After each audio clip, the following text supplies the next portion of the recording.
Përshëndetje, unë jam doktoresh Dorita Kroni nga STEM Partners dhe jam bashkë me doktoresh Adela Perollën sot.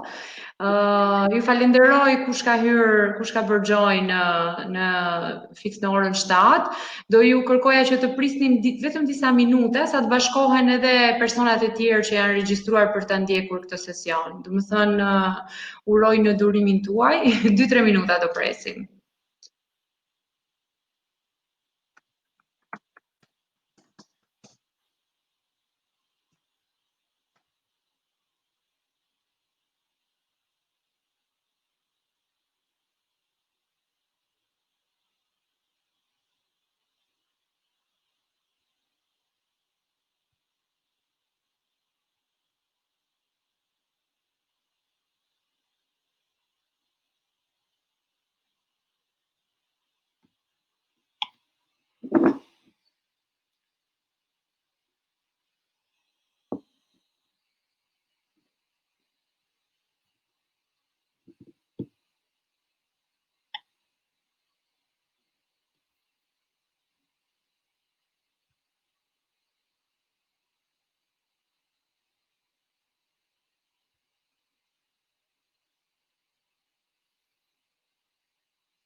Okej, si të respektuar të gjithë ato që kanë hyrë online tani, unë mendoj që ta fillojmë.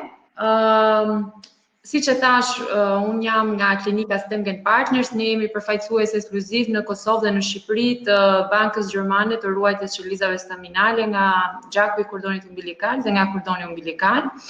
Dhe sot kam të ftuarën time të nderit, një profesioniste të vërtetë, është doktoresh hematologe, është doktoresh Adela Perolla. Është e vështirë që mos ta njohin kush ka pasur ndonjëherë të bëjë me hematologjinë, është një nga personat më të dashur për mua, si veçanërisht për sa i takon trajtimit të temave qelizave staminale, pasi doktoresha ka qenë pjesë e shumë trajnimeve dhe ka qenë pjesë e shumë eksperiencave të lidhura direkt qoftë me aplikimet e qelizave staminale, po ashtu edhe me researchet që mund të jenë bërë, me studimet që janë bërë me qeliza staminale. Uroj që ju të keni mundësi të shtroni pyetjet tuaja, ne jemi këtu për ju që të përgjigjemi live. Në krahun tuaj të djathtë keni një chat. Dikush ka shkruar që a do jemi thjesht dëgjues? Po, gjithë pjesëmarrësit do jenë dëgjues, por mund të shtrojnë pyetje dhe ne do t'i lexojmë live në mënyrë që të merrni përgjigjet tuaja. Okej. Doktoresh, faleminderit për kohën. Faleminderit për Tina, i e lirë ta trajtosh këtë tematikë. Falenderoj të gjithë ata që kanë ardhur, janë prezent dhe po dëgjojnë këtë webinar. Atëherë sot do flasim për qelizat staminale hematopoietike ose gjak formuse. Dhe përpara çdo gjëje do filloj me çfarë janë qelizat staminale në përgjithësi, për të folur pastaj gradualisht për llojet e qelizave staminale hematopoietike, mënyrën se si grumbullohen ato dhe si ruhen dhe në vetvete çfarë janë bankat e qelizave staminale hematopoietike. Falenderoj edhe një herë Vita 34 dhe Stem Gjenin, i cili bëri të mundur që të realizohet ky webinar. Po e fillojmë direkte. Atëherë, për një histori të shkurtër, gjithçka ka startuar në 1945-ën, kur me bombën në Hiroshima dhe Nagasaki u vure shumë sëmundje malinje dhe më mbrapa në 59-ën u vure që palca e kockës, studiusit vure që palca e kockës prodhonte disa lloj qeliza të cilat kur infuzoheshin në trupin e njeriut shkonin dhe popullonin pikërisht palcën e kockës. Dhe praktikisht këto qeliza staminale, të cilat u përdorën në palcën e kockës së një pacienti i cili kishte një sëmundje malinje pikërisht të shkaktuar si pasojë e bombave në Hiroshima dhe Nagasaki, i dha pastaj rrugë komplet studimit se çfarë janë qelizat staminale në vetvete. Megjithatë, tamam, emrin për sa i përket qelizave staminale hematopoietike ose qelizave themelore gjak formuese brenda palcës së kockës i dedikohet Dr. James Steele dhe Ernest McCullough, të cilët e vendosën ose ishin të parët, të cilët zbuluan karakteristikat e këtyre qelizave staminale për të ardhur pastaj në kohët e sotshme ku këto qeliza përdoren jo vetëm në trapiantin e palcës së kockës, por përdoren gjithashtu dhe si terapi rigjeneruese në shumë organe. Ka goxha studime dhe clinical trials që po zhvillohen ndërkohë. Atëherë, për sa i përket qelizave staminale, unë preferoj t'i them në këtë mënyrë qeliza staminale për arsyen ose njësia bazë ndërtuese e organizmit ton, sepse çfarë kanë të rëndësishme këto qeliza? Këto qeliza kanë dy karakteristika shumë të rëndësishme, kanë vetë rinovimin, pra ato mund të ndahen në dy qeliza bie identike me veten e tyre, ose të hyjnë në procesin e diferencimit duke dhënë qeliza specifike, për shembull që janë ndryshe nga ata vetë, për shembull qelizat e gjakut duke dhënë origjinën e neuroneve, miociteve ose praktikisht çdo qelize që ne kemi në trupin ton. Atëherë, këto qeliza janë qeliza unike, domethënë gjenden në trupin ton dhe janë unike. Secili prej nesh i ka ato. E dyta, siç ju thash edhe një herë, kanë aftësinë të diferencohen në lloje të tjera. Pra, prej këtyre qelizave marrin zanafillën të tërë qelizat që kemi ne, të tërë llojet qelizore që janë mbi 200 në trupin e njeriut. Nga ana tjetër, siç ju thash, shërbejnë si riparuese. Në momentin që një ind dëmtohet, janë këto qeliza të cilat i japin bazë prodhimit të qelizave të tjera. Për shembull, në rastin e palcës së kockës, neve trupi ynë prodhon pikërisht në bazë të qelizave, në fal qelizave staminale, ruazet e kuqe të gjakut, të cilat ne i kemi të vazhdueshme, sepse normalisht ne e dim ruazet e kuqe të gjakut janë me një jetëgjatësi 120 ditë. Mbas 120 ditësh ato i nënshtrohen procesit të apoptozës ose vdekjes fiziologjike. Por nëse të tëra këto do i nënshtroheshin vdekjes fiziologjike, atëherë trupi ynë praktikisht do qëndronte pa gjak. Dhe në bazë të kësaj, pra në bazën që ne të kemi gjithmonë sasinë e nevojshme qelizore në trupin ton, pra të jemi këta që jemi, janë pikërisht qelizat staminale, të cilat hyjnë në ndarje dhe në diferencim. Pra qelizat staminale që i nënshtrohen procesit të diferencimit, të maturimit dhe kalimit në qeliza më specifike, kjo është një karakteristikë mjaft e rëndësishme dhe çfarë duhet kemi parasysh? Këto qeliza që kemi në trupin ton hyjnë në procesin e ndarjes qelizore teorikisht në mënyrë të gjithmonshme, të pafundshme. Pra, gjithmonë ato hyjnë në ndarje të vazhdueshme dhe nuk kanë asnjëherë një ndalesë. Këto ishin tre tiparet kryesore, por duhet pasur parasysh diçka. Qeliza staminale në vetvete është një qelizë e cila nuk është e specializuar. Çfarë do të thotë kjo?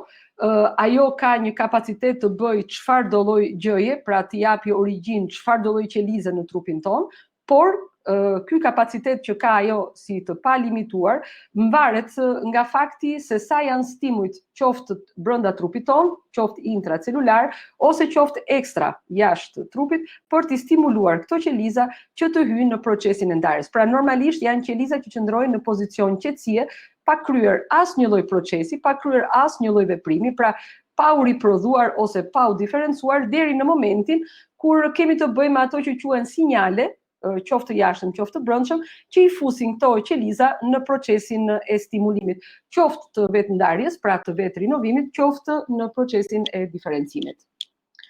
Megjithatë, këto qeliza staminale, të cilat ne mund t'i thonim sikur janë zoti në trupin ton, pra prej atij, prej këtyre qelizave japin zanafill të tëra gjërat në trupin e njeriut, vetë këto qeliza ndahen në disa grupe. Pra, vërtet i kemi qeliza që kanë një potencial të pafund, por ato nëndahen brenda tyre. Dhe kemi qelizat totipotenciale ose me një kapacitet të pa imagjinueshëm, të afta të prodhojnë ose të diferencojnë në të gjitha llojet qelizore që kemi thënë, janë grupi i qelizave pluripotenciale, që normalisht nuk janë më pak me potencë më të ulët krahasuar me totipotencialet dhe i japin origjinë 3 llojeve të shtresave germinale ose të fazës embrionale të fëmijës, të bebit ose të njeriut, dhe këto janë qeliza të cilat japin origjinën ektodermës, mezodermës dhe endodermës, janë 3 shtresat brenda zigotës së krijuar në trupin e njerit, pra që fillon zanafilla e embrionit njerëzor. Pastaj kemi dhe ato që quhen multipotente, pra me kapacitet më pak krahasuar me totipotente dhe pluripotentet për të dhënë qeliza të tjera. Dhe normalisht diferencojnë në 2 ose 3 lloje qelizash. Kemi dhe ato që quhen oligopotente, të cilat japin zanafill ose diferencohen në më pak lloje qelizore, dhe unipotente, të cilat diferencohen ose japin vetëm një lloj qelizor. Këto janë rendi i qelizave staminale. Dhe duke pasur parasysh këtë, do ju them se ku është vendi i origjinës. Pra pse disa qeliza quhen totipotenciale, pra me një kapacitet total, ato që janë pluripotenciale, pra me një kapacitet më pak si krahasuar me totipotencialet dhe multipotencialet. Çfarë do të thotë kjo? Po të shikoni imazhin poshtë, kemi fillimisht në trupin njeriu si krijohet një individ. Bashkohet sperma në spermatozoidi me ovocitin, pra një vezë qeliza nga ana femrore dhe qelizë nga ana mashkullore, bashkohen për të krijuar atë që quhet zigota, e cila në vetvete është një qelizë e cila ka materialin gjenetik të babait dhe materialin gjenetik të nënës, pra 50% nga nëna, 50% nga babai, për të krijuar pastaj atë që quhet zigotë. Zigota hyn në procesin e ndarjes, pra nga një qelizë ndahet në 2 qeliza identike, pastaj në 4 qeliza identike, secila qelizë jep 2 qeliza, bija e kështu me radhë. Dhe pikërisht këto 4 qeliza, pra faza e parë qelizore, pra kur është akoma në fazën ku janë 4 qeliza në total në embrionin e njeriut, këtu kemi të bëjmë pikërisht me këto qeliza. Pra këto qeliza quhen ato që quhen qeliza totipotenciale. Janë gjithsej 4 në total, të cilat janë 4 qelizat embrionale ku zigota ose qeliza e parë fare është ndarë në 2 qeliza bija, të cilat janë ndarë, pastaj kanë hyrë dhe ato në ndarje. Çfarë rëndësie ka? Sepse këto qeliza fillojnë të diferencohen ato që quhen qeliza pluripotente. Pra i japin origjinën qelizave të cilat janë më të shumta në numër, por janë më pak specifike krahasuar, pra kanë më pak kapacitete diferencuese ose kanë më pak kapacitete për të dhënë lloje të tjera qelizore krahasuar me këto me qelizat totipotenciale. Duhet pasur parasysh që qelizat pluripotente janë atëre zigota në momentin e ndarjeve qelizore krijon atë që quhet blastocist. Jemi gjithmonë në fazën e embrionit ose të bebit në barkun e nënës, i cili avash avash fillon të transformohet në ato 3 shtresat që ju thash, endoderma, ektoderma, mezoderma, për të dhënë pastaj atë që është embrioni i bebit, i cili më mbrapa kur lind krijon njeriun. Por deri në atë moment, çdo qelizë që gjendet në këtë fazë është qelizë e cila quhet pluripotente. Pra, ka aftësinë të diferencohet në qelizat të cilat japin embrionin, pra japin bebin, dhe kanë gjithashtu aftësinë të vetë rinovohen në mënyrë të pakufizuar. Pra, shumojnë vetveten, por edhe diferencohen në qeliza të caktuara, të cilat krijojnë pastaj trupin e bebit. Kemi pastaj kur bebi lind në trupin e adultit, pra në trupin ton, kur mbas lindjes kemi ato që quhen qelizat multipotente. Këto janë qeliza staminale, të cilat në vetvete edhe ato diferencohen, rishumohen ose ridiferencohen, pra i kanë të dyja karakteristikat, në qeliza më të specializuara. Por normalisht këto lloj qelizash në organizmin tonë shërbejnë thjesht për të zëvendësuar ato çfarë janë të dëmtuara. Ndërkohë që qelizat totipotente dhe pluripotente, po ti shikoni, i japin atë që quhet krijimin e embrionit. Krijojnë njeriu në pak fjalë. Atëherë, për të folur për qelizat staminale embrionale, do me thënë për qelizat pluripotente dhe totipotente. Duhet pasur parasysh që duke qenë se këto qeliza staminale janë qeliza normale të një zhvillimi embrional të njeriut, duhet pasur parasysh që këto, në qoftë se ne do i përdornim, janë me një potencial të mrekullueshëm terapeutik. Megjithatë, duhet pasur parasysh që në momentin kur spermatozoidi fekondon vezën dhe krijon atë që quhet zigot dhe pastaj krijohet blastocisti nga ndarja qelizore, grupi i qelizave, të cilat janë qeliza staminale embrionale, nëse ne i shkëpusim nga ky embrion dhe i shumojmë në një pjatë, në një ambient ku japim stimulus të ndryshëm, ato mund të japin zanafillën qoftë neuroneve, qoftë qelizave muskulare, qoftë qelizave të gjakut, por ka konsiderata shumë etike. Për arsyeën e vetme pse, sepse nëse ne do merrnim këto lloj qelizash, praktikisht do të shkatronim një embrion njeriu, pra një embrion i cili do jepte më vonë një fëmijë. Prandaj përdorimi i këtyre qelizave staminale është me një konsiderat etike shumë të madhe dhe nuk rekomandohen, domethënë janë bërë studime, por nuk rekomandohet veprime të tilla, sepse praktikisht në mënyrë ligjore nuk mund të përdoren, sepse kemi vrarë një person, po të nisemi nga ana ligjore. Megjithatë, është bërë e mundur, vazhdojnë të bëhen studime për këtë, ai që quhet klonim terapeutik. Çfarë do të thotë? Zakonisht u përdorën në 2013 janë përdorur për herë të parë klonimi terapeutik nga qelizat staminale embrionale dhe janë përdorur zakonisht nga fetuset të cilat kanë qenë të abortuara e të tjera, pra ose vezë të cilat janë krijuar në laborator. Për shembull, ka prindër që bëjnë dhurimin e vezëve, ka prindër që dhurojnë spermën nëpër banka dhe në kushte laboratorike është krijuar në provës një blastocist dhe pastaj është marrë veza, ajo qelizat brenda dhe janë ushtruar procesit të klonimit. Megjithatë, edhe këtu kemi të bëjmë me procesin e ligjit ose procesin konsideratën etike, sepse në vetvete, edhe pse në in vitro, është krijuar një embrion i cili nëse do vendose në placentën në mitrën e një gruaje do të jepte një fëmijë. Pra edhe këtu klonimi terapeutik është për të marrë në konsiderat. Pra nuk janë bërë studime, por nuk është se janë përdorur. Tani, për sa i përket avantazheve dhe dizavantazheve të përdorimit ose të marrjes së shfrytëzimit të këtyre qelizave staminale embrionale, avantazhet e tyre janë sepse janë qeliza pluripotenciale dhe totipotenciale, të cilat prej të cilave krijohen çdo qelizë në trupin e njeriu. Pra praktikisht janë shumë fleksibël, pra prej tyre mund të marrin zanafillën çdo lloj qelize në trupin tonë, janë të pavdekshme, çfarë do të thotë që ato futen gjithkohës në procesin e rinovimit, pra ne nuk i nënshtrohen domethënë procesit të vdekjes dhe këto shërbejnë mjaft mirë për të krijuar ose për të zëvendësuar, për t'i përdorur në trajtime të ndryshme dhe për më tepër që është shumë kollaj, mjafton që të bëhen fertilizime in vitro dhe t'i krijon. Megjithatë, përsëri mbetemi në procesin e dizavantazhit. Pse? E para është dizavantazhi ligjor, të cilin edhe pse e kam vendosur në fund mbetet top of the list, sepse edhe pse krijohen fertilizimet ose fekondimet in vitro, prap marrja e qelizave shoqërohet me shkatrimin e blastocistit dhe në këtë mënyrë shkatrohet një jetë njeriu në zhvillim.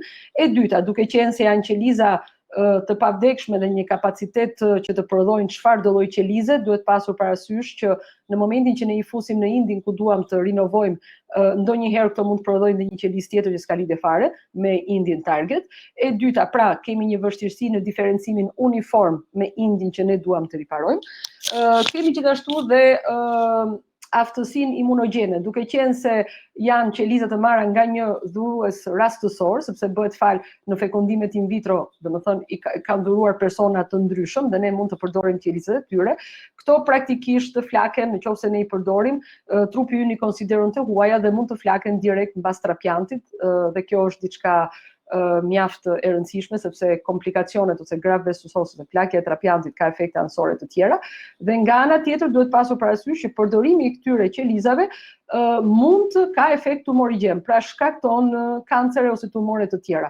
Është parë që përdorimi i tyre të shkaktoj krijimin e kancereve të tjerë. Duhet pasur parasysh që studimet mbi qelizat staminale embrionale, unë e kam vendosur SC ose stem cells, kam bërë një shkurtim anglisht, këto studime janë bërë te minjt, pra janë bërë te kafshët dhe jo tek njerëzit. Kjo është për t'u sqaruar qysh në fillim.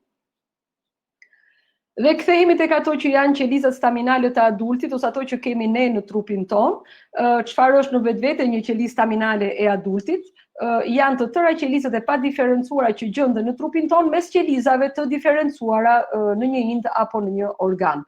Për shembull në palcën e kockave kemi qeliza të diferencuara, por kemi edhe qelizat staminale, të cilat janë të padiferencuara dhe në një moment të caktuar dalin nga gjendja e tyre e heshtjes ose e qetësisë dhe japin në origjinë qelizat e gjakut që ne kemi. Edhe këto qelizat e adultit staminale të adultit kanë si karakteristikë kryesore atë që është rinovimi vetvetes dhe diferencimi në llojet madhore qelizore, jo në çdo qelizë. Pra këto janë qeliza multipotenciale, nuk bëhet fjalë për qeliza totipotenciale, të cilat janë qelizat e zigotës dhe qelizat e blastocistit, që janë në pluripotencialet.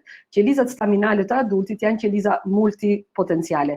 Baza e qelizave staminale të adultit janë, ose roli kryesor i tyre, është ruajtja dhe riparimi i indit ku ato gjenden. Kjo është e rëndësishme. Normalisht ne e dim që qelizat, siç u thash, qelizat staminale embrionale e dim se nga derivojnë. Pra u mor vesh që derivojnë nga zigota ose të krijuar në kushte laboratorike nga fekondimi in vitro, pra nga blastocisti, kur është krijuar një fetus in vitro, një embrion in vitro. Por në rastin e stem cellave të adultit ose të qelizave staminale të adultit, ende ka studime të cilat duan të vëzhgojnë se ku e marrin ose ku e kanë origjinën pikërisht këto qeliza.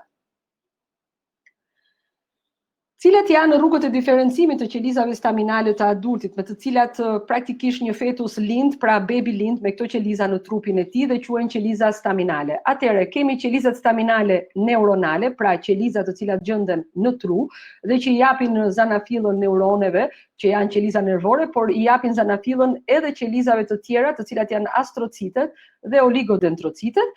Kemi qelizat staminale epiteliale, të cilat janë në traktin digestiv, në kriptet, në thellësi të kripteve, edhe këto gjenerojnë qoftë qelizat absorbuese, qoftë qelizat enteroendokrine, pra i japin origjinë një tufë llojesh qelizash. Kemi dhe qelizat staminale të lëkurës, të cilat normalisht janë në bazën e dermës dhe japin qelizat epidermale dhe qelizat folikulare. Ajo çfarë unë dua të theksoj është që këto qelizat të cilat unë kam përmendur, pra këto qeliza staminale, quhen ndryshe dhe qeliza mezenkimale, por unë nuk jam thelluar në këtë, se do flasim për atë qelizë e cila quhet qeliza staminale hematopoietike ose gjakformuese. Edhe kjo është një qelizë staminale e adultit, e cila normalisht bazën kryesore si çdo qelizë multipotenciale ka vetë rinovimin, diferencimin, por ka diçka shumë interesante si qelizë, atë që quhet procesi i homing ose futja në shtëpi, themi ne, gjatë në palcën e kockës së pacientit kur ne bëjmë trapiantin tek ta pacient. Pra çfarë do thotë? Në pacientin i cili i nështrohet trapiantit, ne fusim qeliza staminale hematopoietike nëpërmjet gjakut periferik dhe këto qeliza e din rrugën për të shkuar dhe për të populluar pikërisht palcën e kockës. Dhe ky proces quhet homing. Normalisht këto janë tre kapacitetet ose tre aftësitë që kanë qeliza staminale hematopoietike, quhen të tilla sepse prodhojnë në dallim me qelizat mezenkimale, prodhojnë qelizat elementet e figuruar të gjakut. Duhet pasur parasysh që baza e këtij sistemi hematopoietik ose baza e këtyre qelizave staminale është pjesa e mezodermës. Unë ju thash që në qelizat totipotenciale diferencohen në pluripotenciale, që janë ektoderma, mezoderma dhe endoderma, dhe grupi i qelizave pluripotenciale, të cilat japin ose krijojnë mezodermën, derivojnë ose i japin origjinë qelizave multipotenciale, që në rastin konkret është hemangioblasti ose qeliza staminale multipotenciale hematopoietike, nga e cila pastaj zë zanafill komplet linja e ruazave, elementeve të figuruar të gjakut, që janë eritrocitet, leukocitet dhe trombocitet, që mpiksin gjakun. Cila është karakteristika kryesore e këtyre qelizave? Ato kanë një markues në sipërfaqe, i cili është CD34, të cilin ato e kanë pozitiv, dhe kjo është e rëndësishme sepse sa më pak i diferencuar ose sa më shumë multipotenciale të jetë qeliza, aq më shumë e ka të shprehur në sipërfaqe CD34. Dhe normalisht tregon sa më e papjekur është pra shkallë e mos diferencimit të këtyre qelizave. Dhe qelizat staminale hematopoietike kanë pikërisht antigen sipërfaqësor, gjë që është shumë e rëndësishme në procesin e izolimit të këtyre qelizave nga llojet e tjera qelizore. Cilat janë avantazhet dhe nga ana tjetër disavantazhet kur ne do përdorim në trajtime të ndryshme qelizat staminale të adultit, qofshin mezenkimalet, qoftë hematopoietiket. Atëherë, edhe këto janë shumë fleksibël, pra domethënë prodhojnë qelizat të tjera, pra diferencojnë në qelizat të tjera, siç janë qelizat embrionale, por me kapacitet diferencues në disa lloje qelizore, më pak krahasuar me qelizat embrionale. E dyta, janë një farsoj më të specializuara krahasuar me qelizat embrionale, pra japin origjinë një lloj të caktuar indor, që në rastin konkret është gjaku, nuk janë aq stimulus të imunitetit, pra recipienti gjatë një trapianti kur e merr, jo detyrimisht përjeton flakjen e trapiantit, nga ana tjetër janë shumë të lehta për të siguruar pa ato etikat ligjore e më the të thash, në aspektin për t'i mbledhur, sepse fare mirë këto qeliza mblidhen nga palca e kockës, qelizat mezenkimale merren në lëkurë, në dhjame të tjera, nga ana tjetër duhet pasur parasysh që mund të merren gjatë stimulimit nga gjaku periferik ose nga kordoni umbilikal, dhe nga ana tjetër duhet pasur parasysh që këto qeliza nuk kanë potencial siç kanë qelizat embrionale në krijimin e tumoreve. Pra, përdorimi i tyre nuk sjell krijimin e tumoreve të tjera në trupin e individit që i merr. Po ashtu, ai dhuruesi që dhuron këto qeliza nuk ka asnjë lloj dëmi, pra nuk përjeton dëme në trupin e tij. Megjithatë, kanë çdo e mirë ka dhe atë kufizimin e vet, dhe në rastin konkret kemi ato që quhen dizavantazhe të qelizave hematopoietike të adultit, por dhe atyre mezenkimale. E para, nuk mund të merren në sasi të pafundme, pra është një sasi e limituar. E dyta, në krahasim me qelizat embrionale që janë, siç u thash, të pavdekshme, pra hyjnë gjithkohës në procesin e ndarjes, këto qeliza kanë gjithmonë një fund, dhe kjo vihet re kur ne i studiojmë ato në in vitro, pra do të thënë marrin qelizat embrionale, staminale, marrin qelizat e tjera të adultit dhe vendosin in vitro, shikohet që qelizat staminale të embrionit shumohen pafund, ndërkohë që qelizat e adultit e kanë të kufizuar. Pra kanë domethënë një kohë jetëgjatësi të caktuar, e cila është mjaft e rëndësishme, do flasim më vonë pse ndodh. Nga ana tjetër, nuk është se janë si puna e qelizave embrionale, ato janë të programuara të prodhojnë një lloj të caktuar qelizor dhe jo tipe të tjera. 3 janë burimet kryesore, siç ju thash, ju përsërita që dhe këto kanë aftësinë e vetrinovimit diferencimit. Burimi i tyre është palca e kockës, gjaku periferik dhe kordoni umbilikal, por është e rëndësishme këto qeliza shërbejnë për të trajtuar sëmundjet hematologjike, por përdoren dhe në sëmundje jo hematologjike. Ku lokalizohen praktikisht qelizat staminale? Në palcën e kockës së njeriut, këto qeliza lokalizohen atë që quhen nisha ose të përkthyer fole. Dhe nishat janë foleja ose zona rreth arteriolave dhe zona rreth sinuseve, që quhen ndryshe dhe foleja ose nisha periarteriolare dhe nisha perisinusoidale. Pse janë të rëndësishme? Sepse, siç ju thash, qelizat hematopoietike janë atë fazë që quhet faza e qetësisë, ose faza që nuk shumohen. Dhe në rastin konkret, këto lloj qelizash janë pikërisht në zonën e qelizave, në zonën ose në nishën periarteriolare. Në momentin që stimulohen nga agent të ndryshëm, atëherë këto qeliza shkëputen nga ato që janë receptor, dhe në rastin konkret receptorët lidhës janë CXCL12, është stem cell faktori dhe TGF beta njishi. Këto qeliza shkëpusin lidhjet pikërisht me nishën, dhe në momentin që fillojnë të hyjnë në proces procesin e diferencimit, shkëputen, dalin pra nga nisha dhe hynë në shkëputen pra dhe hynë në qarkullim duke u diferencuar. Ky është një proces komplet në vete, por unë ju kam po ju a them me pak fjalë për të mos qëndruar shumë në këtë. Por sa më të qeta, aq më shumë qëndrojmë brenda kockës dhe sa më shumë që diferencohen ose hynë në procesin e specializimit, nëse mund të themi, pra sa më shumë të specializuara të bëhen, aq më shumë hidhen në periferi. Atëherë, përsa i përket kësaj, një lokalizim tjetër është kordoni umbilikal. Në studimet e fundit është parë që kordoni umbilikal është një nishë në vete për qelizat hematopoietike, por nga ana tjetër kordoni umbilikal ka në stromë edhe në stromën e tij ka dhe qelizat mezenkimale. Prandaj në momentin që ne ruajmë një kordon umbilikal, ruajmë jo vetëm gjakun, por ruajmë dhe pjesën e kordonit ku janë fragmentet tindore, të cilat kanë qelizat mezenkimale, të cilat shërbejnë pastaj për procedura të ndryshme. Normalisht gjaku i mbledhur nga kordoni umbilikal dhe nga placenta postpartum, kjo këtu është placenta, normalisht është një burim shumë i pasur me qelizat hematopoietike, duhet pasur parasysh që këto qeliza janë qelizat më të hershme krahasuar me qelizat hematopoietike që kemi ne në fazën aktuale, pra në fazën e adultit. Dhe këto nuk janë aq multipotenciale, janë më shumë pluripotenciale se multipotenciale. Pra kanë një kapacitet shumë më të madh krahasuar me qelizat staminale hematopoietike që ne marrim nga palca e kockës ose që marrim nga gjaku periferik nëpërmjet stimulimit. Sepse burimi i tyre, pra është kordoni umbilikal, është pikërisht placenta, pra origjina është më e hershme krahasuar me gjakun dhe qelizat staminale që gjenden ndërkohë tek fetusi që lind. Ktu është një listë me të tëra sëmundjet ku përdoren qelizat hematopoietike staminale. E para janë të tëra neoplazit ose kanceret hematologjike dhe insuficiencat medulare. Atëherë këtu kemi qofshin ato me bazë malinje, qofshin të fituara, pra mund të përdoren në leuqemit, në mielomat dhe limfomat, në mielofibroz, mielodisplazi, por dhe në anemina plastike ose në hemoglobinurin paroksistike nokturne.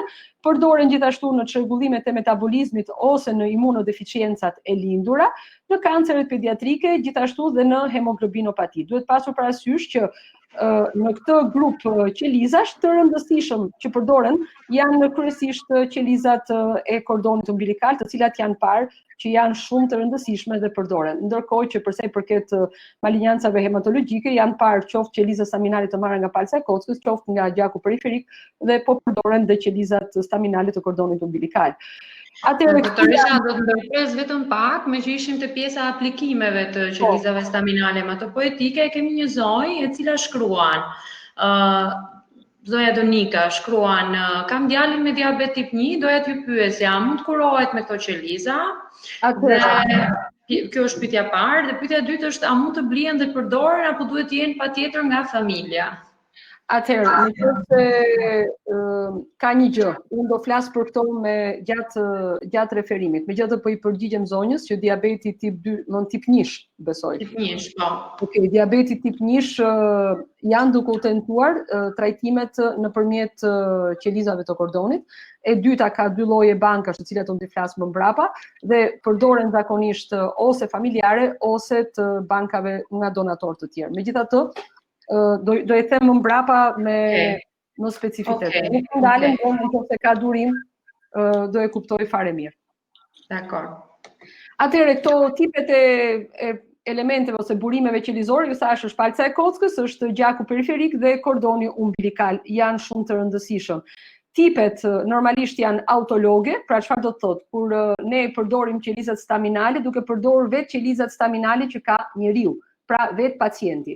E dyta është higjienike, kur ne përdorim qelizat e binjakut, pra qelizat staminale që ka vëllai binjak ose motra binjake, dhe allogeniket, kur neve përdorim qelizat staminale, të cilat janë të një dhuruesi i cili jo detyrimisht ka lidhje relative non-familjare me pacientin i cili do kurohet.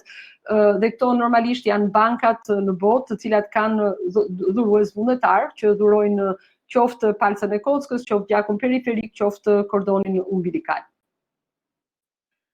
Atëherë, cilat janë vendosja e qelizave staminale në palcën e kockës, është ai termi që quhet trapjant. dhe kemi transplantin autolog dhe transplantin allogenik, cilat janë dallimet njëra me tjetrën. E para, në transplantin autolog kemi një rekuperim të palcës, pra përdoret për të rekuperuar palcën e kockës mbas kimioterapisë që është aplikuar te pacienti. Ndërkohë, tek allogeniku shërben për një trajtim ose kurim potencial. Nga ana tjetër, ka një efekt antitumoral edhe në rastin autologu, ndërkohë që për sa i përket allogenikut, efektin antitumoral e ka në qoftë se kemi së bashku me kimioterapinë. Nga ana tjetër, kemi një pacient i cili që t'i nënshtrohet autologut, pra të ketë trapjant me qelizat e veta të tija, qelizat staminale të tija të vetat, duhet të jetë mjaftueshëm i shëndetshëm në momentin që i tërhiqen këto qeliza, sepse në rast se ai, përsupozojmë një pacient me leukemi akute, në rast se një pacient me leukemi akute është në remision, pra nuk ka sëmundje në aktivitet, ai do ishte mjaft i konsiderueshëm si pacient për të ju nënshtruar trapjantit autolog. Por ama nëse e ka sëmundjen aktive, praktikisht ai nuk mund t'i nënshtrohet trapjantit autolog. Pra duhet të jetë një pacient i shëndetshëm. Pra duhet të jetë pa sëmundje në momentin që i nënshtrohet trapjantit, në momentin që merr qelizën për t'ju nënshtruar më mbrapa trapjantit. Dhe nga ana tjetër, ky material kriopreservohet ose ruhet dhe pastaj futet në trupin e njeriu në momentin që do duhet. Kurse për sa i përket allogenikut, kjo nuk ndodh, sepse praktikisht duhet të jetë HLA kompatibël, pra të ketë përputhshmëri me pacienti dhuruesi me donatorin, me recipientin, dhe nga ana tjetër është edhe këtu kërkohet kriopreservimi, po mbi gjitha duhet të gjesh atë që është i përputhshëm, HLA i përputhshëm, por dhe grup gjaku i përputhshëm. Mund të jetë familjar, por mund të jenë dhe këto kërkohet nëpër banka në gjithë botën për dhurues vullnetar që mund të jetë ndonjëri i përputhshëm për të nënshtruar trapjantit allogenik.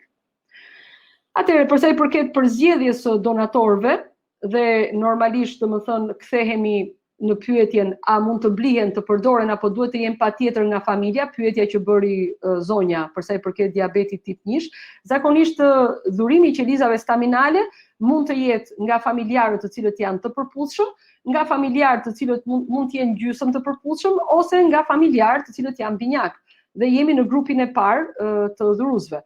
Kemi donatorët të cilët, siç ju thash, janë jo familjar, domethënë kemi regjistrin e donatorëve dhe vullnetarët në mbar botën, dhe kemi gjithashtu dhe donatorët e kordonit umbilikal, dhe në këtë rast kemi dy lloje bankash, private dhe shtetërore jashtë. Tutte neve bankat janë private, me sa di unë, dhe normalisht në rastin konkret donatorët janë familjar, është pacienti, ky bebi, prindrit të cilët kanë rënë dakord që të ruajnë gjakun dhe kordonin umbilikal të bebit të tyre. Duhet marrë në konsiderat mosha, pra sa më e madhe mosha, aq më pak ulet përshtatshmëria për donacion. E dyta, përputhshmëria e HLA-s, sa më shumë i përputhshëm, aq më efikas është trapjanti. Markuesit viral, sepse nëse pacienti është infektuar, zakonisht nuk merret në konsiderat trapjanti. Shikohet pastaj nëse kemi llojin e grupit të gjakut, i cili duhet të jetë i përputhshëm, alloantigjenët dhe një sër analizash të tjera, të cilat merren në konsiderat kur zgjidhet donatori. Përsa i përket mbledhjes së qelizave staminale, pra janë zgjedhur donatorët. Si rregull preferohen meshkuj, nëse ka shumë donator, pra ke shumë opsione, preferohet të jetë mashkull dhe i ri në moshë. Gjithmonë janë këto preferencat. Megjithatë, dhe shikohen, kuptohen HLA-t e këto me radhë. Por normalisht mbledhja e qelizave staminale nga palca e kockës bëhet përsparim pas kontrollit të hollësishëm që i bëhet donatorit. Nëse ka infeksione, nëse jo, bëhet komplet analizimi i HLA-s ose sistemit të histokompatibilitetit, pra duhet të jenë të përputhshëm nga ana e histokompatibilitetit që të evitohet në maksimum flakja e trapjantit.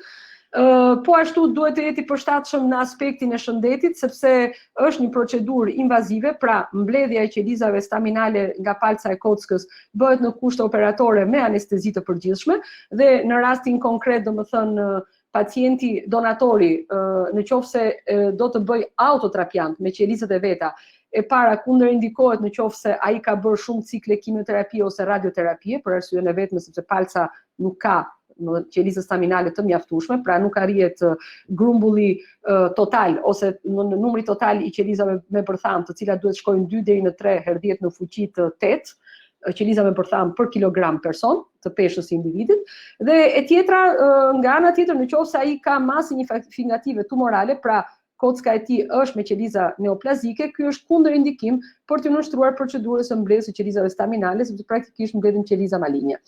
Ndërkohë, ata që janë donator normal, pra që janë dhurues të shëndetshëm, duhet pasur parasysh që bëjnë komplet analizat një check-up të hollësishëm, sepse duhet i nënshtrohen kësaj procedure me anestezi. Dhe ja, për shembull, tu kemi fillimisht, domethënë, kemi pacienti është vendosur në kushte anestezie në sallën operatore, merret me shiringë të cilat janë 11 deri në 14 gojç, të cilat janë të shpërlara me antikoagulant që të mos mpikset materiali i mbredhur, dhe shpimi bëhet gjithmonë në kristën iliake superior posterior, pra në pjesën e kryqeve, nëse thuhet në gjuhën popullore. Bëhet një shpim vertikal dhe thithet pak 5 ml e para, pastaj bëhen shpime me të njëjtën agje por me shiringa të ndryshme dhe në vende të ndryshme, pastaj me agje të tjera. Për të thithur bëhen pak e shumë 100 aspirime për të marrë sasinë e gjakut të nevojshëm. Çfarë komplikacionesh ka? Praktikisht pacientin që dhuron palcën e kockës nuk e gjen asgjë, por e rëndësishme ose i të rrezikoj jetën, por nga ana tjetër ka dhe ajo efekte veta, tipi pacienti është i lodhur, ka pogjimsi, ka këputje, mund të bëhet anemik, mos harroni që thithet palcë së kocke, pra thiten qelizat që prodhojnë në vetvete elementet e figuruar të gjakut, dhe kuptohet duke qenë se ka shpime të vazhdueshme të shumta, qoftë nga njëra anë ose nga ana tjetër e krysës e realizuar nga një ekip me 2 ose 3 mjek, praktikisht ka dhimbje në atë zonë. Doktoresha, me që po flasim për një procedurë kaq specifike, një nga pjesëmarrësit, Aureli, i cili mendoj që është doktor, ka pyetur që a janë aktualisht të aplikueshme këto procedura në Shqipëri dhe a ka plane afërshkurtra për aplikime me qeliza staminale në Shqipëri? Atëherë, aplikime me këtë variant, pra me aplikimin e grumbullimit e qelizave staminale nga palca e kockës nuk ka. Akoma nuk është trapianti në Shqipëri. Kemi një projekt në Ministrinë e Shëndetësisë duke filluar nga vjet që po bëhet, me qëllimin që të realizohet trapianti i palcës së kockës, dhe normalisht automatikisht do përdoret o njëra procedurë ose procedura e mbledhjes nga gjaku periferik. Me sa di unë, as kjo e dyta nuk ekziston domethënë në Shqipëri, e vetmja gjë që ruhet është kordoni umbilikal, janë 4 apo 5 bankat kordonit umbilikal dhe gjakut të kordonit umbilikal, gjë për jush në njëra për cilave jeni ju që financoni komplet të webinar, dhe që jeni të certifikuar për të realizuar pikërisht grumbullimin e qelizave staminale, por nga kordoni umbilikal.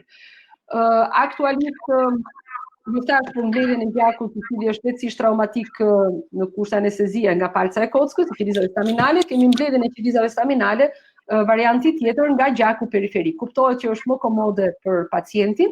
Ajo çfarë përdoret mjafton të ketë një akses, pra një venë periferike, pacienti stimulohet prodhimi i qelizave staminale nëpërmjet kolonijë stimuluesve dhe gjithashtu nëpërmjet kemokinave, me qëllim që të prodhohen qeliza staminale të cilat shkëputen nga ky stimul dhe dalin në qarkullim. Atëherë gjaku i pacientit filtrohet në një aparat i cili quhet aferez.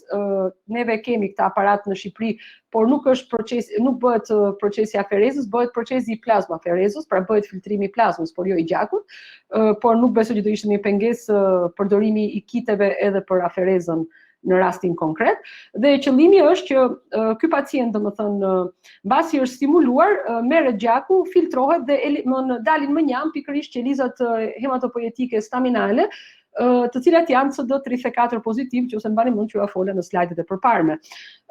Çfarë problemi mund të ketë? Në rastin konkret, ndërkohë që me palcën e kockës ajo dosë që kërkohet është 2 herë 10 në fuqi të 8, në rastin konkret në 10 fuqi të 6, më falni, në rastin konkret preferohet një sasi, pra dhe arrihet të merret një sasi prej 5 herë 10 në fuqi të 6 qeliza për kilogram peshë që ka pacienti.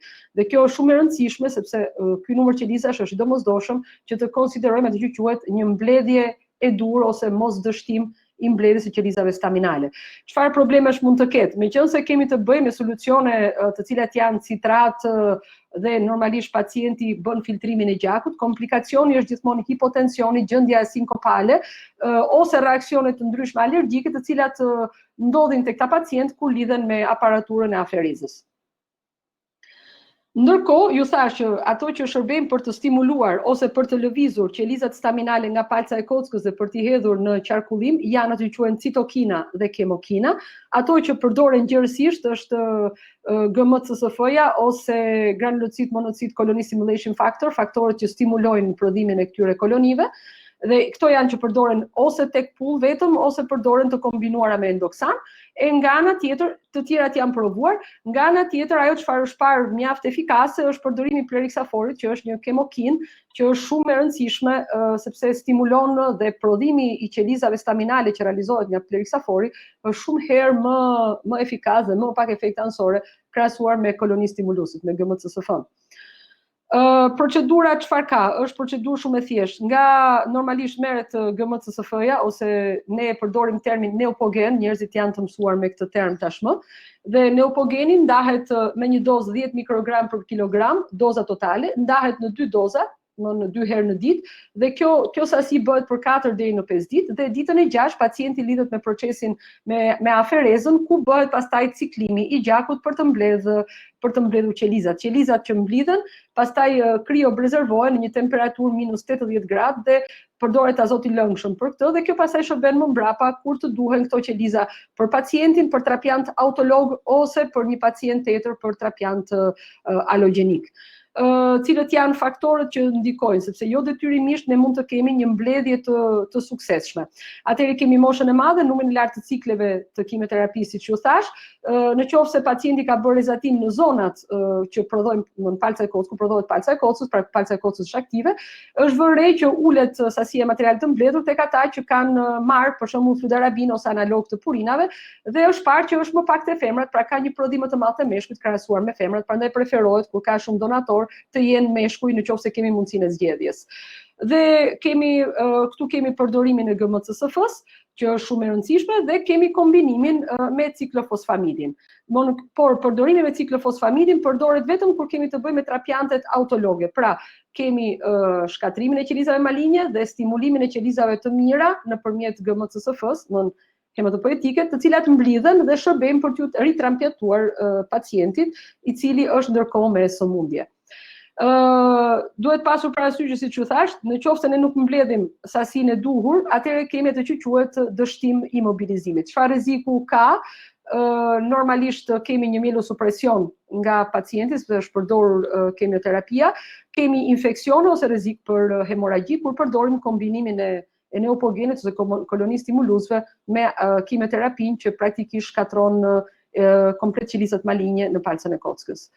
Ndërkohë, përdorimi i kemokinave, siç ju thash, mjafton vetëm një dozë 10 deri në 12 orë para mbledhjes, është mjaft spektakolare. Efekti i plexaforit është pikërisht shkëputja e receptorit, që është CXCR4, e cila lidh qelizën staminale me zonën, me nishën periarteriolare që ju fola në fillim, dhe ky plexaformi pikërisht shkatron këtë lidhje, duke e bërë që kjo qelizë staminale që gjendet në gjendje qetësie të shkëputet nga vendi ku është lidhur dhe të kalojë në qarkullim. Pra, në këtë mënyrë avantazhi i këtyre pacientëve që përdorin plerixaforin është që arrihet të mblidhet sasia e madhe ose e nevojshme e qelizave staminale, por mjafton një dozë vetëm. Pra nuk ka nevojë të shpohet 4-5 ditë rreth, siç është me GMCSF. Ndërkohë që nga kordoni umbilikal ka 2 mënyra të mbledhjes, njëra është in utero dhe kjo duhet bërë nga obstetër të trajnuar, dhe tjetra është ex utero, mbasi ka lindur fëmia dhe është bërë shkolitja e pacientit, e placentës. Nga ana e parë, domethënë mjafton që agja të vendoset direkt në kordonin umbilikal, kjo është shumë e mirë për arsyeën e vetme se bëhet mbledhja e gjakut me rrjedhje të lirë, pa u shkëputur akoma placenta, derisa ndalon komplet rrjedhja e gjakut nga placenta, ka një volum gjaku shumë të madh i cili mblidhet dhe ndërkohë ka risk minimal për infeksion.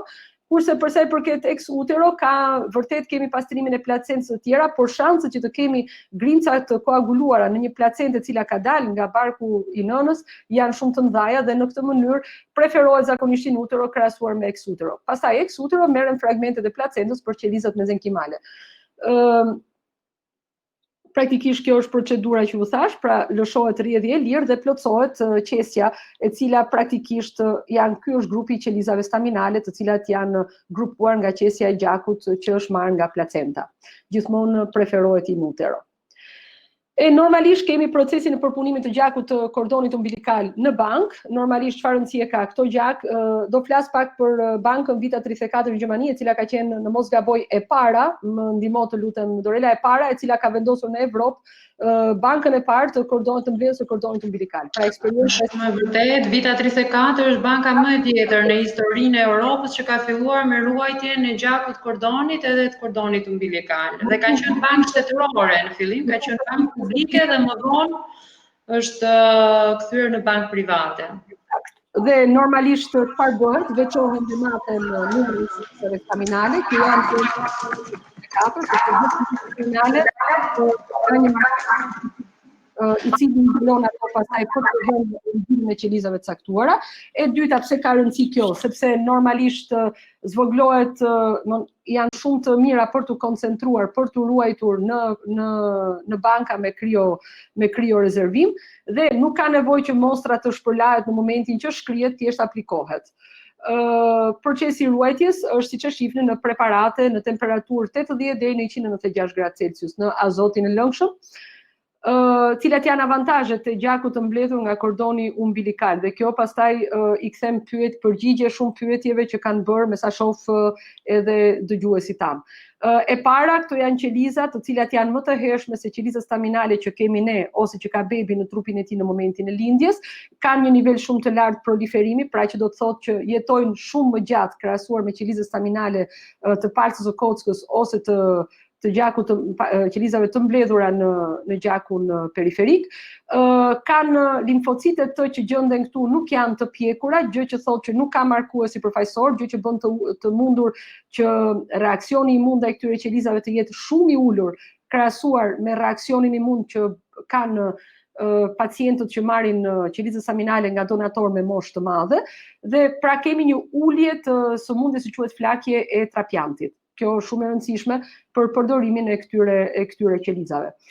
Atëherë, cilat janë avantazhet midis këtyre? Teorikisht gjaku i mbledhur nga placenta dhe kordoni umbilikal do 10-15 minuta krahasuar me gjakun periferik i cili do 5-7 ditë, ose me palcën e kockës e cila do një parapregatitje që shkon deri në 4 deri në 6 muaj dhe pastaj ta vendosësh pacientin në sallë operacioni, pra është më komode mënyra e prokurimit të tyre. Nga ana tjetër ka shumë rëndësi mosha e qelizave staminale. Ju thash që sa më i vjetër pacienti, aq më pak e vlefshme është qeliza staminale që ka ai në trupin e tij. Pra, sa më i ri pacienti, aq më e re dhe qeliza staminale që ka ai. Normalisht në donatorët kur zgjidhet donatori, preferohet të jetë më i ri në moshë se pacienti që do marrë qelizën, pra që do transplantohet.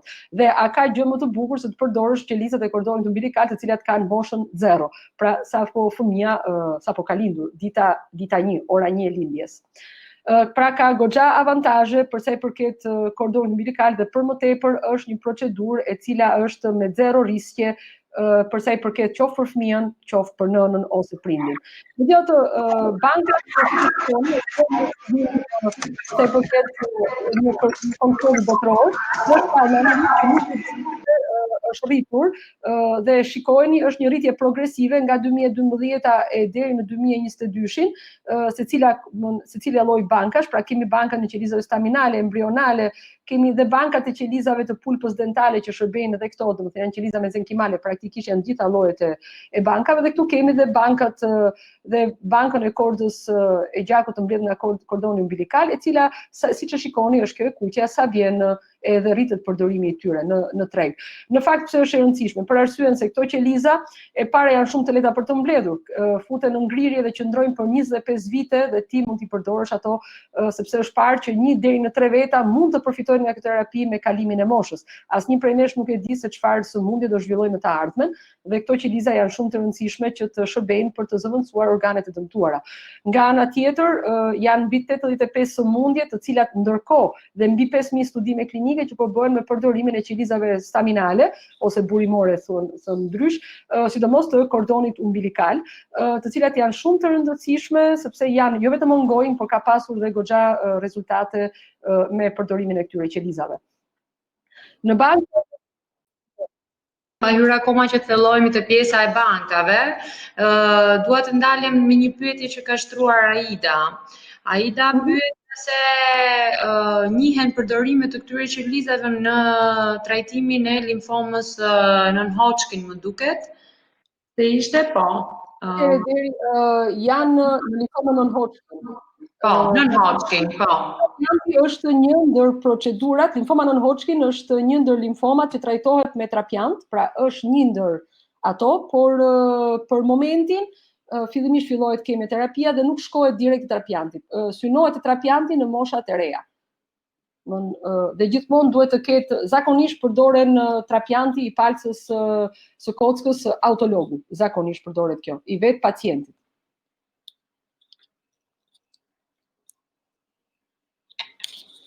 Nga ana tjetër, megjithatë, përdorimi i qelizave të kordonit umbilikal mund të përdoret, ka studime që përdorin dhe qelizat e kordonit umbilikal, nuk çdo qelizë burimore hematopoietike, qoftë nga palca e kockës, qoftë e kordonit umbilikal, nëse personi e ka ruajtur kordonin umbilikal të tij, përdoret. S'ka asnjë lloj kundërindikimi që të mos përdoret. Madje ku të gjendet në qoftë se një pacient me limfom non-Hodgkin, i cili është kandidat për pjesën e bërjes së trapiantit, pra është eligible ose mund t'i nënshtrohet trapiantit, sepse jo çdo pacient është eligible ose që mund t'i nënshtrohet trapiantit.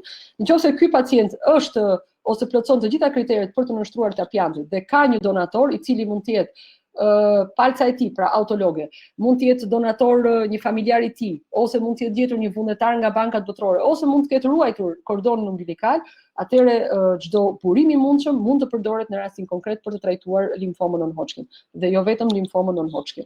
Nuk e di sa u përgjigja pyetjes. Tani, për sa i përket indrusisë së bankës, presupozohet në impaktin ose në një survey që është bërë në marketin botror, në tregun botror, është vënë re që banka e qelizave staminale është projektuar të arrijë, domethënë, një vleftë prej 9.9 bilion dollarësh në Amerikë deri në vitin 2025. Pra shumat për të ruajtur qelizat staminale me efekt rigenerues janë, domethënë, gjithmonë e më shumë në rritje. Dhe kur flas për qelizat staminale, nuk flas vetëm për qelizat hematopoietike, por dhe për qelizat mezenkimale, të cilat janë të pulpës, për shembull, ose qelizat mezenkimale që janë në kordonin umbilikal, në pulpën e dhëmbit, në palcën e kockës e tjera. Për sa i përket rezervimit të palcës të elementeve të gjakut, janë shumë të rëndësishme dhe njëherë rezervimi me azot të lëngshëm. Dhe janë produkte të cilat nuk kanë skadencë asnjëherë. Pra në momentin që ruhen nuk skadojnë. Pra i keni ruajtur, përdoren mbasi nxirren nga ngrirja, shkrihen dhe pastaj transfuzohen tek individi. Normalisht është shumë e rëndësishme që personi i cili i nënshtrohet procesit të mbledhjes së qelizave staminale duhet të brenda 30 ditëve nga procedura të ketë bërë analizat e sëmundjeve infektive, sepse nuk duhet të ketë praktikisht asnjë lloj sëmundje infektive ose nuk duhet të jetë i smur. Dhe po të shikoni këtu, brenda 50 vitesh janë kryer, domethënë, mbi 1 milion trapiante të milion trapiante me qeliza staminale. Kjo do të thotë që është shumë e rëndësishme dhe është terapia e cila është top of the list për momentin, dhe duke filluar që nga 86-ta me trapiantin e parë të qelizës staminale nga gjaku periferik, në 88-ën është përdorur trapianti i parë me qelizat e kordonit të gjakut umbilikal, dhe kemi gjithashtu, për të mos thënë, trapianti i parë i palcës kockës që në 56-ën qysh me bombën e Hiroshimës dhe Nagasakit. Pra, kjo do të thotë që trendi i përdorimit të trapiantit është shumë i madh dhe neve po luftojmë shumë për zbatimin e këtij trapianti edhe në Shqipëri. Këtu jam të më thjesht statistika se si fillimisht kanë qenë trapianti nga palca e kockës e realizuar nga elementet e gjakut qelizës staminale të marra nga palca e kockës. Është vënë re që gradualisht kur u zbulua në 1997-99, u zbulua që gjaku mund të mobilizohet edhe nga gjaku periferik, pra qelizat staminale mund të mobilizohen dhe aty. U mor atje dhe ndërkohë, si të shikoni, ka ardhur një trend shumë i ri dhe fort i ri, do bëhet fjalë që nga 2000-shi, që dhe në rritje gjithnjë më tepër me përdorimin e kordonit umbilikal. Ka gjithmonë përplasje të vogla me përdorimin e kordonit umbilikal dhe unë unë thua do të mbetem në këtë, që normalisht shumica e njerëzve me të drejtë bëjnë pyetje, pse duhet të rezervoj unë ose të ruaj kordonin umbilikal, kur normalisht mund të mos sëmurem e para, sepse ruajtja e kordonit umbilikal ka koston e vet. E dyta, nga ta di unë që këto qeliza domethënë nuk janë të sëmura në momentin që fëmia është ruajtur. E treta, sa shanse ka që të kurohen e të tjera. Normalisht gjithë ideja është kjo, që qelizat e kordonit umbilikal janë qeliza totipotenciale, të cilat në momentin që mblidhen bëhet një screening total jo vetëm i prindërve, por dhe i fetusit. Pse? Kjo ka rëndësi shumë të madhe. Për arsyeën e vetme sepse nëse ka sëmundje gjenetike të lindura, praktikisht këto qeliza nuk mund të përdoren, dhe është e kohë të bëhet prezervimi i këtyre qelizave të kordonit umbilikal. Nga ana tjetër, secili prej nesh zhvillon kancere me kalimin e kohës, domethënë në jetë, si pasojë sepse kanceri është një dukuri two hits, domethënë teoria e dy goditjeve, pra pson mutacionin e parë, pson mutacionin e dytë dhe pastaj favorizon, krijohet një neoplazi e caktuar, e cila pastaj evolon në formë agresive duke psuar mutacione njëra mbas tjetrës. Dhe normalisht trapianti ose terapia me këto qeliza është mjaft e rëndësishme. Duhet pasur në konsiderat që këto qeliza shërbejnë tashmë edhe në terapitë gjenike, në mjaft sëmundje gjenetike ku një gen i caktuar mungon. Këto qeliza staminale, sidomos të kordonit umbilikal, kohët e fundit janë duke u përdorur dhe marshkas ti përgjigjen zonjës për sa i përket diabetit tip 1, por ka dhe sëmundje të tjera, për shembull talasemia, drepanocitoza ose hemofilia, të cilët janë duke u studiuar përdorimi me vektor të caktuar në këto qeliza staminale, i futjes pikërisht të genit mungues në këto qeliza, prodhimi i këtyre qelizave në laboratore dhe pastaj vendosja në formën e një trapianti tek pacientët të cilët kanë për shembull një mungesën e një geni të caktuar, të një proteine të caktuar, si në rastin e hemofilisë, faktori 8, faktori 9 që mungojnë, quhet ndryshe terapia gjenike. Edhe këtu është të dhënat por tashmë nga Evropa, e para ishte në Amerikë, e dyta në Evropë.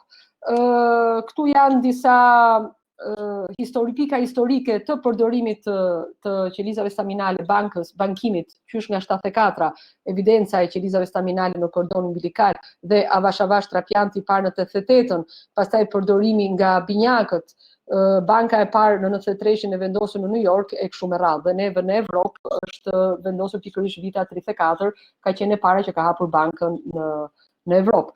Nga ana tjetër në Shqipëri, po flasim për vitën 34 që është sponsor është Sten Partners, është shumë e rëndësishme sepse është banka e parë e hapur në Evropë, e cila ka dhe selitë e neve, është e certifikuar, por kemi dhe banka të tjera, si Futur Health, Biolenica e të Smart Cells, dhe normalisht që nga 2008 në Shqipëri, deri tani janë ruajtur pothuajse 5.000 kampione të gjakut të kordonit umbilikal dhe fragmente indore të kordonit umbilikal dhe të cilat janë shumë të rëndësishme sepse personat që i kanë ruajtur mund t'i shërbejnë në të ardhmen. Duhet pasur parasysh që bankat e gjakut të kordonit umbilikal duhet të jenë të akredituara. Çfarë do të thotë kjo? Kjo do të thotë që normalisht ka një legjislacion të caktuar dhe duhet të përputet me standardet botërore, dhe normalisht janë dy tipe akreditimi, që është A-B accreditation dhe FACT accreditation, të cilët janë shumë të rëndësishëm, sepse nëse bankat nuk e kanë këto dy akreditime, atëherë praktikisht është e kohë të merret në konsiderat saktësia ose serioziteti i këtyre bankave. Për më tepër mund të klikoni në linqet që ju kam vendosur dhe praktikisht ju falenderoj për vëmendje. Nëse keni pyetje të tjera, jam e gatshme t'ju përgjigjem. Okej, ndërkohë që presim ndonjë pyetje nga audienca, unë doja të ndalesha pak në një nga slajdet përmendë që edhe eksperienca e terapive me qeliza staminale nga gjaku i kordonit umbilikal në Europë tashmë është e dokumentuar. Në dijenin tuaj, sa larg nesh janë klinikat ose spitalet që bëjnë trajtime me qeliza staminale në Europë? Domethënë, atëherë praktikisht janë domethënë pjesa, se s'mund të them për pjesën e Amerikës, për shembull në Duke University kanë qenë një trajtim me qelizë staminale është në Henrik Heine në Düsseldorf në Gjermani, ku dhe aty domethënë e kam parë. nga që kam qenë. Vend tjetër me trapiant ku përdoren qelizat staminale, por jo vetëm kordon umbilikal, por bëhen dhe me mismatch me donator jo të përputhshëm, është në Myni. Në Myni ndërkohë është dhe një qendër mjaft e madhe e grumbullimit të gjakut të pacientëve të cilët janë me sëmundje maligne hematologjike dhe njëkohësisht bëhet hetimi, studimi i tyre dhe shikohet nëse janë kandidat për trapiant.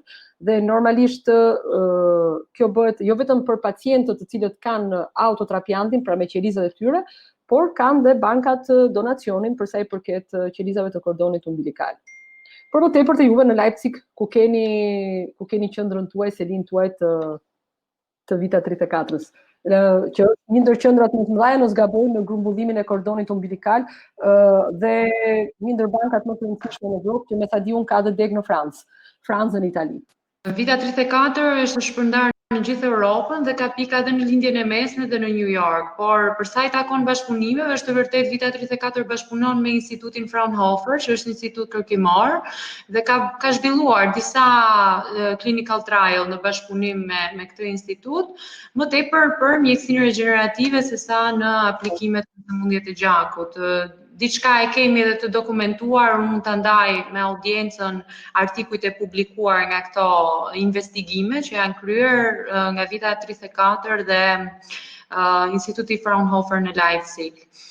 Në fakt, po të ndërpres, në sëmundjet e gjakut, ato çfarë aplikohen më tepër janë qelizat staminale të gjakut periferik dhe të palcës së kocës, por kryesisht ato të mobilizuara me colony stimulating factor dhe me kemokinat. Për sa i përket qelizave të kordonit umbilikal, në qoftë se janë ruajtur, përdorimi i këtyre qelizave është i aplikueshëm tek fëmijët, të cilët domethënë mund të kenë zhvilluar kancere gjatë periudhës mbasi kanë bërë donacionin e kordonit umbilikal, domethënë më mbrapa.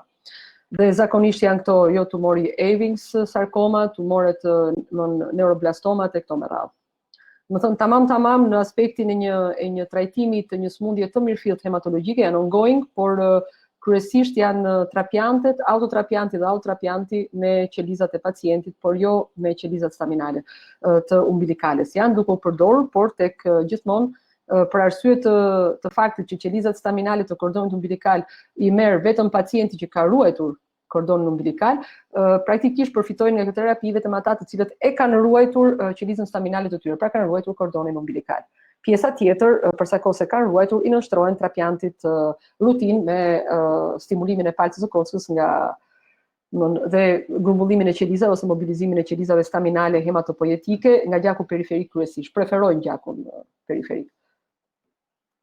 Ka përdorimi i qelizave staminale të ruajtura nga një fëmijë përsa lindur për të përdorur brenda familjes? Kjo mvaret sepse në qoftë se ti e përdor qelizën staminale edhe pse ajo ka një risk të ulët për të bërë graft versus host tek pacienti, ideal është tek ai që e ka dhuruar. Pra domethënë, në qoftë se një pacient, një person ka ruajtur kordonin umbilikal, ai mund ta përdori vetë. Nëse do e përdorte një familjar, okay, por gjithmonë ka riskun e flakjes. Ideali do ishte përdorimi i kordonit umbilikal tek binjakët.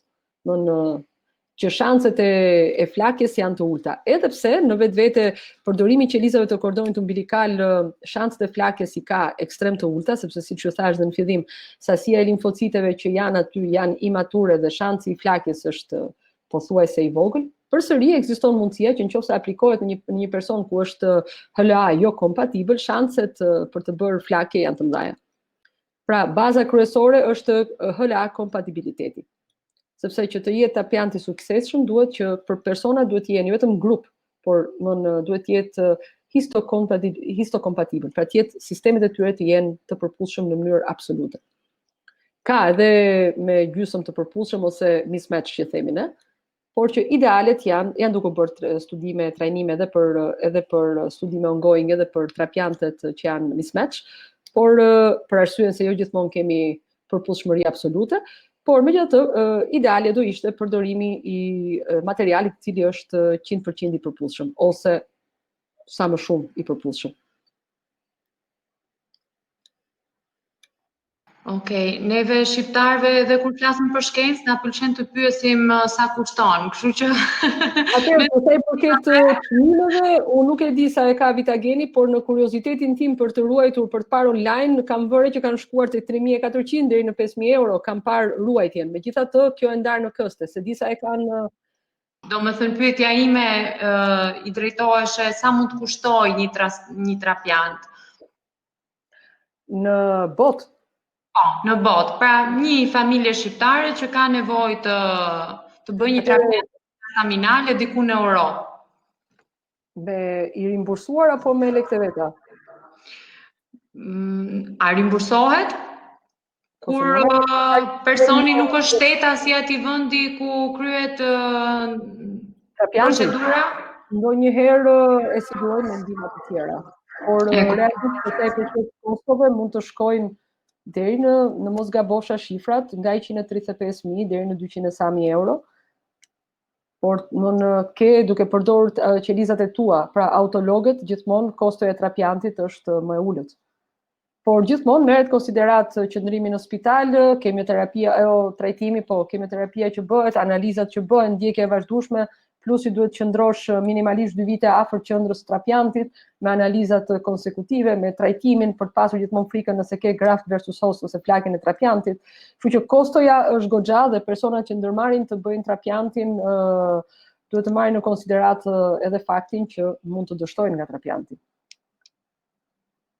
Pra, trapjanti është një mënyrë trajtimi, por flas për sëmundjet tona, por jo 100% definitiv bëre trapjantin dhe u shërove. Kemi pasur pacientë të cilët me mielom multiple, të cilët kanë bërë 2 trapjante njëri mbas tjetrit dhe përsëri mbas trapjantit të dytë kanë dështuar sidoqoftë.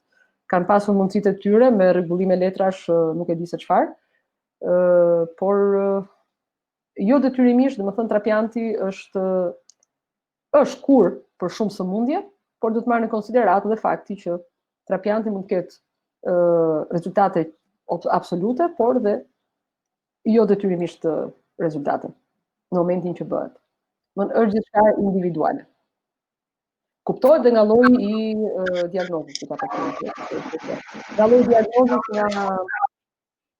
nga mënyra se si është pacienti. Kemi pasur një vajzë, nuk dua të përmend emra, e cila ishte një shqiptare, por që u martua dhe ju sigurua mundësia për ta bërë trapjantin free cost në Itali, dhe praktikisht tamam në 2 ditë para se të bëjë procedura e vendosjes së qelizave staminale që ja kishin siguruar edhe donatorin e përshtatshëm e gjitha, ajo bëri një aktivizim të citomegalovirusit dhe ndroi jetë 1 ditë përpara se të ishte procedura e trapjantit. Sikundër, kemi pasur dhe pacientë të cilët kanë bërë trapjant, kanë jetuar 2 vite, kemi dhe pacientë të cilët kanë bërë trapjante me vazhdim të gjallë sot, do të thënë prej shumë vitesh. Pra kjo është një diçka e cila duhet marrë konsiderat dhe njerëzit duhet ta dinë që trapjanti është një mënyrë, një trajtim. Kjo po. Për disa sëmundje është trajtimi vetëm, por jo detyrimisht bëre trapjantin dhe je automatikisht i shëruar. Kjo duhet jetë e qartë. Ka dhe sëmundje që trapjanti është definitiv, do të thënë trajtim absolut. Ndërkohë që përsa i përket bankimit të qelizave staminale umbilikale, një ndër procedurat të cilat po aplikohen është pikërisht përdorimi i këtyre qelizave, gjithmonë duke u modifikuar në terrene për trajtimet për vendosjen e terapisë gjenike, që është spektakël. Për mua është shumë e rëndësishme. Kjo i përket tani dhe të ardhmes.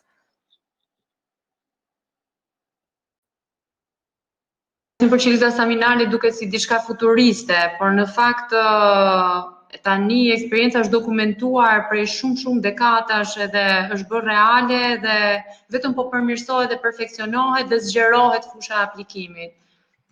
Kjo është e vërtetë.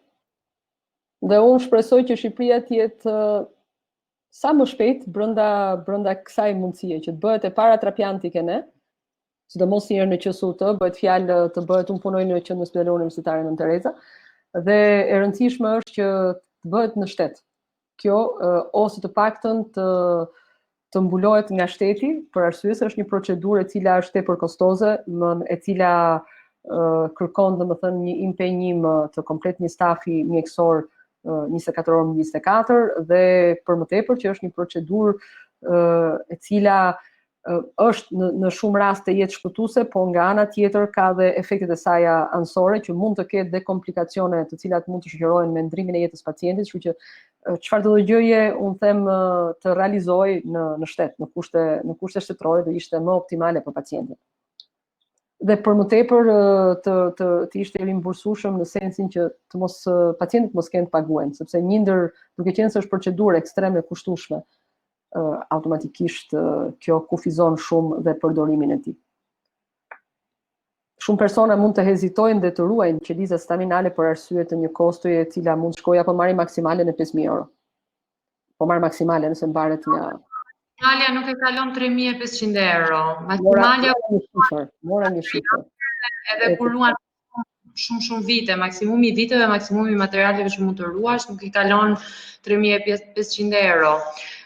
Ne aplikojmë dhe pagesa me këste, domethënë kemi tendencën që ta kuptojmë situatën ekonomike dhe ta aplikojmë skema financiare që të jenë më të lehtësuara për çiftet që duan ta marrin këtë vendim dhe të investojnë në ruajtjen e qelizave staminale të porsalindurit të tyre. Kështu që neve kemi vetëm bankat private për momentin, por për shembull në botë organizimi i bankave të qelizave staminale të kordonit umbilikal janë 2 llojesh, është bankat shtetërore dhe bankat familjare.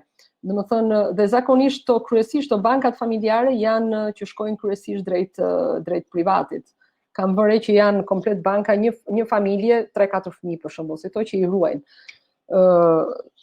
Kjo ndërkohë domethënë të paktën nga literatura, kurse në Shqipëri nuk e di nëse janë banka familjare, nëse donatorët e ju janë familjarë, domethënë 2 ose 3 fëmijë.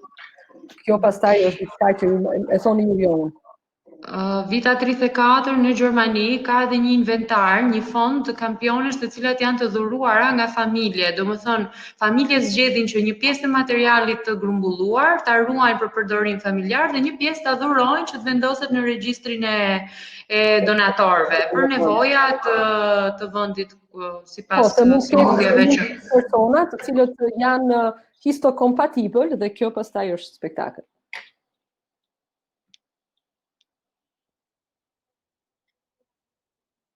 Jo. Se ke pas komplimente pa fund për prezantimin mund të falenderoj për të qenë e thjesht në prezantim, edhe pse është temë e cila nuk është aq e thjeshtë sa duket. Është vërtet, një moment të caktuar u bë shumë e frikshme shkencore. Megjithatë, ne jemi të hapur për të marrë pyetje edhe në vazhdim, kush ka dëshirë mund na shkruajë në vazhdim nëse i ka lindur një pyetje e lidhur me prezantimin, patjetër që mund t'ia adresojmë doktoreshës dhe ndërmjetësojmë për përgjigjet. Ju mund na ndiqni qoftë në rrjetet sociale, qoftë në faqen e website-it ton. Doktoresha Adela është mjeke në QSUT, është hematologe në QSUT, është profesoresh në Universitetin e Zojës Këshillit Mirë. Besoj që mund ta aksesoni lehtësisht në rast se keni nevojë për të konsultuar me doktoreshën, apo jo? Po. Kështu që unë mendoj ta mbyllim për sonte dhe takohemi në webinare të tjera që të thellohemi edhe më shumë në këtë tematikë. Ka mjek plot të cilët flasin sepse kjo është tematikë shumë e gjerë dhe secili çdo specialitet ka vend për të folur për përdorimin e qelizave staminale. Jo vetëm hematopoietikët. Okej. Atëherë, i themi natën e mirë të gjithëve. Natën e mirë. Natën e mirë.